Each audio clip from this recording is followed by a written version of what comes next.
sevgili dostlar. Papatyalı günlere hoş geldiniz. Epeydir görüşemedik, özleştik. Güzel yorumlarınız için çok teşekkür ederim. Bugün yine çok değerli bir konuğum var. Esenyurt Üniversitesi Sağlık Bilimleri Fakültesi Dekanı Cerrah Profesör Doktor Emin Güneş. Hoş geldiniz. Teşekkür ederim. Sağ olun. Teşekkürler. Sağ olun. Sizler nasılsınız? Biz deyiz. Sağlıklı olun, güzel olun, pozitifte kalın inşallah. Evet. Ekim ayı meme kanseri farkındalığı haftası. Daha önce de aslında konuştuk ama tekrar konuşmakta fayda var. Çünkü erken teşhis hayat kurtarıyor. Tabii. Ülkemizde ve dünyada da çok ilerledi galiba hasta vakaları. Ama erken teşhis çok önemli. Çok önemli. Kendimizi muayene ediyoruz. Ne zaman doktora gidiyoruz? Başlayalım isterseniz. Tamam. Şimdi buyurduğunuz gibi meme kanseri gerçekten hem bizim ülkemizde hem de dünyada da çok önemli bir halk sağlığı sorunu. Evet. Meme kanseri gerçekten ciddi bir artış gösteriyor. Dünyada da böyle 2 milyon üzerinde yeni vaka, bizde de Sağlık Bakanlığı verilerinde yılda 20 bin üzerinde yeni vaka var. Her 3 kadın kanserinden birisi meme kanseri. Çok yüksek ve yine bir oran. işte Amerika'daki oranda şu söyleniyor. Her 7-8 kadından biri yaşamının bir döneminde meme kanserine yakalanacak deniyor. Ve daha önce meme kanseri 50 yaş üzerinde görülürken şimdi artık maalesef 40 yaşın altına kadar indi. Şimdi meme kanseri bu kadar önemliyken hep böyle kötü haberimiz yok. En güzel tarafı meme kanserinin yani bu bilinçlendirme ayı, farkındalık ayı olmasının sebebi de erken tanıya müsait bir kanser. Ve erken tanı özellikle ilk evrede biz tedavisi mümkün bir hastalıktır diyoruz. Güzel. Yani sağ kalım gerçekten çok yüksek. Bu anlamda meme kanseri erken tanısı mümkün bir kanser ve bizi korkutmaması gereken bir kanser ama bunun içinde mutlaka bir takım muayeneler ve işlemler yaptırmak zorundayız. Ne yaptırmak zorundayız? Şimdi 20 yaşından sonra mutlaka meme muayenesine başlayacağız. Aslında 40 yaşındaydı, şimdi erken indi. Erken indi. 20 yaşla 40 arası diyoruz ki biz ayda bir kere 5 dakika bir kendi kendine meme muayenesi yapalım. Yıllık bir hekim kontrolü yapalım. Gerekirse yıllık ultrasonografi yapalım. Çekim, evet. 40 yaşından sonra da meme kanseri tarama metodu olan mamografi yapalım. 40 yaşından sonra da yıllık mamografi, ultrason ve yıllık muayene. Gitmiş olur. Evet. Yani hani insanlar tabii bunu böyle bir korkuya da dönüştürmemeli. Her dakika meme muayenesine de gerek yok. Tabii. Yani banyoda aynanın karşısında yaklaşık işte bir 3-5 dakikanızı almaz. Ama bu size yıllar kazandırır. Tabii. Bu anlamda buna dikkat etmek gerekiyor. Hatta mamografiden de çekinmemek lazım değil mi? Dijitalleri çıktı. Sürekli soruyorlar. Hocam mamografi kanser mi? Hayır. Şimdi bizim kullandığımız mamografiler dijital mamografiler. Söylediğiniz gibi konvansiyonel değil. Yani verilen radyasyon dozu o kadar düşük ki siz onu bir uçak yolculuğundan da alıyorsunuz. Yani normal bir günlük yaşamda da 3 aylık bir yaşamda da o dozu alıyorsunuz. Yani şu ana kadar mamografiden meme kanserine yakalan bir vaka literatürde yok. Zaten öyle bir şey olsa meme kanseri yapan nedenler arasında mamografiyi de sayarlar. O yüzden mamografiden korkmayalım. Dediğim gibi günümüzde artık böyle dijital, yapay zeka ile modaliteleri birleştirilmiş mamografiler var. O yüzden mamografi erken tanının vazgeçilmezidir. Kesinlikle. Hocam peki belirtiler neler? İlk önce ondan bahsedelim. Şimdi belirtiler çok önemli. Şimdi biz şunu fark edilmiş ki meme kanserine yakalanan kadınların yaklaşık %70'i kendi kendine meme muayenesinde ele gelen kitleden tespit edilmişler. Çok iyi. Şimdi memede ve koltuk altında ele gelen kitle bizim için çok önemli. Evet. Şimdi bu kitlenin hareketli olup olmaması, cilde yapışık olup olmaması, işte memede bir şekil bozukluğu mu yapmış, meme başında bir çekilme var mı, memede bir ülserasyon, bir yara var mı, her iki meme dokusu arasında bir asimetri var mı, önemli. Meme başında bir akıntı var mı, önemli ki bu akıntı eğer kanlıysa bizim için çok alarm verici pozisyonda oluyor. Bu arada koltuk altında ele gelen kitle ve memede kabuklanmalar, işte portakal kabuğu manzarası dediğimiz durumlar, bütün bunlar ki ama en önemlisi kitle, ele gelen bir kitle varsa muhakkak göstermek gerekiyor. Ondan sonra tanı konuyor. Kitle olursa tabii hekime gidiyor. Hekim ne yapıyor? Hekim fizik muayene çok önemli. Yani artık hani hasta mutlaka dokunmak lazım. Şimdi tabii yapay zeka çıktı. Her şey böyle tetkiklerle bakılıyor ama fiziksel muayene, fiziki muayene çok önemli. Çünkü siz bir hekim o kitlenin inanın ilk muayenede onun kötü huylu mu, iyi huylu olup olmadığını anlayabilir. Evet. Şu fizik muayene yapıyoruz. Fizik muayeneye göre, hastanın yaşına göre, bulgularına göre ve bir takım risk faktörlerine göre onu da anlatacağız. Oradaki hastayı gerekirse ultrasonografi, gerekirse de ultrasonografi ile beraber mamografiye yönlendiriyor. Çok ihtiyaç olursa da bizim MR, bilateral dinamik meme MR dediğimiz ince kesitli MR'a gönderilerek oradaki kitlenin natürü belirleniyor. Zorunlu halde de ona gerekirse tanı koymak için de tabii son durağımız ne? Patoloji. Tanı koymak için direkt patolojiye biyopsi ya da cerrahi operasyona yönlendiriyoruz. Durumuna göre cerrahi operasyon gerekiyor mu, gerekmiyor mu? Tabii. Nasıl bir tedavi şekli gerekiyor? Onu Tabii, belirleniyor. onu belirleniyor. O tetkiklerle beraber. Eğer kitle kötü huylu çıktıysa o zaman tabii ki genel cerrah hani öyle bir yol belirliyor. Hani yeri gelmişken söyleyelim. Yani hani bu hep aman memem mi alınacak, göğüs kaybı mı olacak? Evet, artık öyle bir şey düşünülmüyorsun, yok. değil mi? Tabii. Artık günümüzde minimal invaziv cerrahi dediğimiz küçük kesiyle hastada organ kaybına yol açmadan, fonksiyon kaybına yol açmadan minimal kesiyle sadece kitleye yönelik cerrahi yapıyoruz. Evet. Kitleye yönelik cerrahi yapıyoruz, kitleyi alıyoruz, memeyi bırakıyoruz.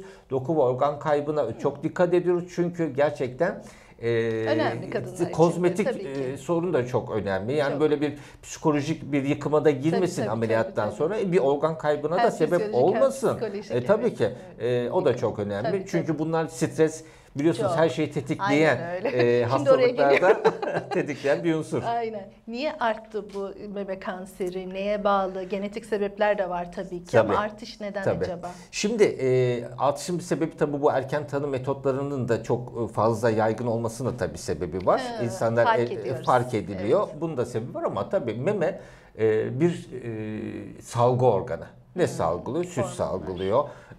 İşte hani süt yapan bezlerden oluşuyor.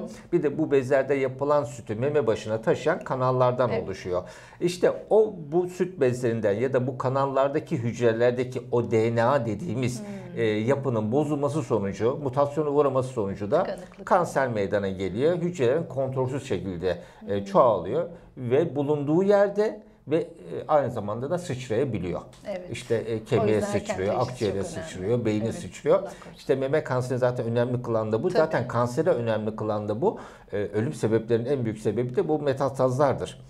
İşte meme kanserinde de bu şekilde bir kanser geliştikten sonra da işte meme kanseri biliyoruz ki hormonal ve çevresel faktörlerin etkisi altında. Evet.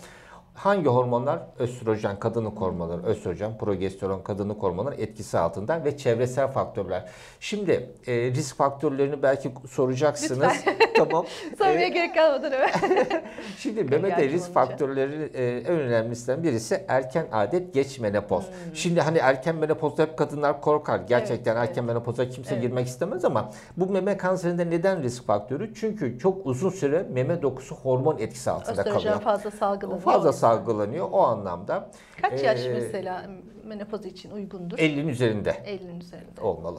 Onun dışında hiç doğum yapmamış olmak. İlk doğumunu 30 yaşından sonra yapmış olmak. Gebelik meme kanseri önleyici bir evet, durumdur. sağlıklı aslında değil mi? Sağlıklı tabii. Tabii emzirmek de öyledir. Laktasyon önemlidir. Evet. Çocuk için de anne için de iyi. İyi bir şey. Yani 2 yıla kadar emzirebilir. Hiç emzirmemiş olmak meme kanseri için bir risk faktörü. Hiç doğum yapmamış olmak, ilk doğumunu 30 yaşından sonra yapmış olmak, işte ailesine birinci derece yakınında işte anneanne, babaanne, teyze, hala, işte kız kardeş, kız evlat gibi bunlarda eğer meme kanseri varsa görülme riski 2-3 kat artıyor. Daha bunlar sık önemli. Evet. Bir de günümüzde belki bu kadar sık artması önemli nedeni de çevresel faktörler dediğimiz hareketsiz kalmak ve beslenme. Evet. Şimdi artık yapılan son literatür çalışmalarında şu görülmüş. Yani hareket etmediğinizde, beslenmenize dikkat etmediğinizde ya da hareket ettiğinizde haftada 3 gün ya da günde en az 15-20 dakika bir hareket halinde olmalısınız. Ve Akdeniz tipi beslenmenize dikkat ettiğinizde tüm kanserler, sadece meme değil, tüm kanserlere yakalanma oranınız %30-40'ın altına çok güzel bir düşüyor. oran. Yani sağlıklı yaşayacaksınız. Sağlıklı yaşayacak. Hareket çok önemli. Fiziksel aktivite çok önemli. Yani illa gidip ağır bir spor yapmanıza gerek yok. Hafif bir yürüyüş de olabilir. Ne diyoruz? Haftada 3 gün biraz tempolu yürüyüş, orta şiddetli 30'ar dakika bir yürüyüş sizi hareketli kılacaktır. İşte Akdeniz tarzı beslenme diyoruz. Yani günde artık 3 öğün 5 öğün bunlar kalktı biliyorsunuz. İnsanlar sabah uyanında acıktığınızda kahvaltınızı yapın ve günde 2 öğün yeterlidir. Fizyolojik olarak insanın vücut yapısına da yeterlidir. Ve bu mümkünse sebze ve meyve ağırlıklı olsun. Tabii. Sağlıklı besinlerle, Evet. uykumuza da dikkat ederek. Çok güzel bir şey. Uyku yani Veya hani uykusuzluk çekiyor herkes. evet, uyku gerçekten hani ücreti olmayan en sağlıklı ilaç. Çünkü bütün vücut kendini yeniliyor, beyin başta olmak Beyin üzere. resetleniyor, vücut Aynen. resetleniyor, dinleniyorsunuz, hormonların salınımı Evet düzene ya. giriyor, o ritmi bozulmuyor. Uyku, fiziksel aktivite ve beslenme sizi inanın birçok kanserden koruyacaktır. Çok güzel anlattınız gerçekten.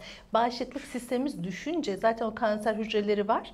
Onlar ortaya çıkıyor belki de, Tabii değil ki. mi? Şimdi artık neyi gördük? İşte o mutluluk hormonu, serotoninler, Evet. işte kanser hücreleriyle savaşan T helperleri, T hücrelerini artırıyor. Onlarla savaşmasını artırıyor. Yani o yüzden mutlu olalım. Çok kolay Sihirli değil formül. belki.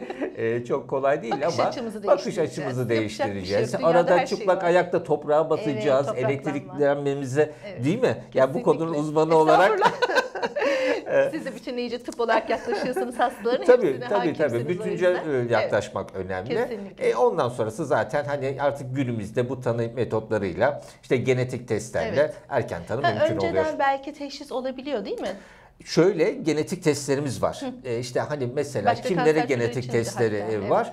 İşte eğer ailesinde 50 yaşından önce 2-3 kişide meme kanseri varsa, meme kanseriyle beraber ya da bir kişide var ama yumurtalık kanseri varsa, efendim ailesinde erkek meme kanseri varsa, efendim ailesinde her iki memesinde birden kanser varsa, bu tür olgular varsa bunları bir genetik danışmanlık, genetik merkeze yönlendiriyoruz. Ve yapılan en basitinden nedir? Kanda 2 tane genetik teste Çok iyi. bakılıyor. Birçok bunun modalitesi var. Sayıları da fazla ama hani bizim için önemli olan BRCA1 ve BRCA2 dediğimiz iki genetik test. Bunlar pozitif ya da negatif olması size kansere yakalanma yüzdesini veriyor. Çok yani güzel. örnek veriyorum, diyor ki BRCA'nız işte yüksek çıkmış, pozitif çıkmış. Sizin o zaman işte meme kanserine diyoruz ki %84 oranında yakalanma riskiniz var. Yumurtalık kanserine de %40-50 oranında yakalanma riskiniz var. İşte BRCA2 pozitif olursa farklı bir oran veriyoruz. Her ikisi pozitif olursa farklı oran veriyoruz. Hatta hastaya şunu söylüyoruz: eğer doğurganlık çağında değilse, hani senin kansere yakalanma riskin fazla, İstersen bizim profilaktik mastektomi dediğimiz meme dokusunu alıyoruz, yerine protez koyuyoruz ve hastanın meme kanserine yakalanma riskini %95 oranında Önceden bilmek de çok azaltıyoruz. sağlıklı. Bu anlamda genetik testlerde Yapan önemli. sanatçılar var zaten, bunu örnekler Evet, var var, gerçekten. var. Bunu bilerek de yol almak daha sağlıklı o zaman. Önceden tedbir alıyorsunuz. Şimdi ailenizde böyle Koruyucu bir durum varsa gerçekten bu korkuyla yaşamak da insanı rahatsız eden Tabii. bir şey. Eğer doğurganlık çağında değil, geçtiyseniz, işte hani bu anlamda bir herhangi bir planınız yoksa Tabii. kesinlikle genetik testlerle ilgili bir cerrahi yönlendirme olabilir. Peki şimdi böyle sağlıklı yaşamla ilgili o zaman bir reçete verirsek ne diyelim en son olarak toparlarsak? Şimdi hareket edeceğiz. Evet.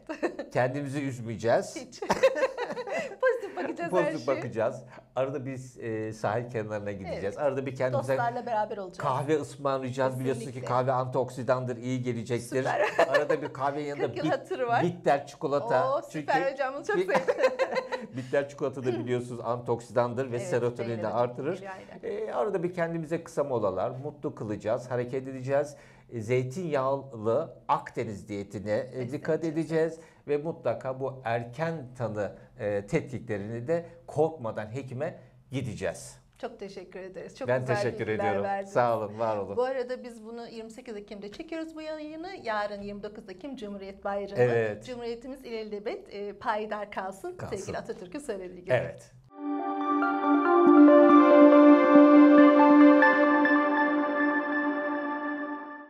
Evet sevgili dostlar, astroloji bölümümüzde çok sevdiğiniz burçlar eğer aşık olursa, severse nasıl anlarsınız, nasıl tepkiler verir onları anlatıyoruz. Bugün Yay burcundayız. Ateş elementli değişken Yay burcu neşelidir, objektiftir, asildir, felsefidir, seyahatleri sever, iyimser, cömert, pozitif, zeki ve inançlıdır. Hoşgörülü, esnek, canlı, sportif, bağımsız, meraklı, dobra, hayalci ve şakacıdır. Aşık olduğunda özgürlüğüne düşkün olduğu için sizin için ödün veriyorsa eğlenceli aşk yolculuğuna hazırlanın diyoruz. Çok sevgilerle görüşmek üzere.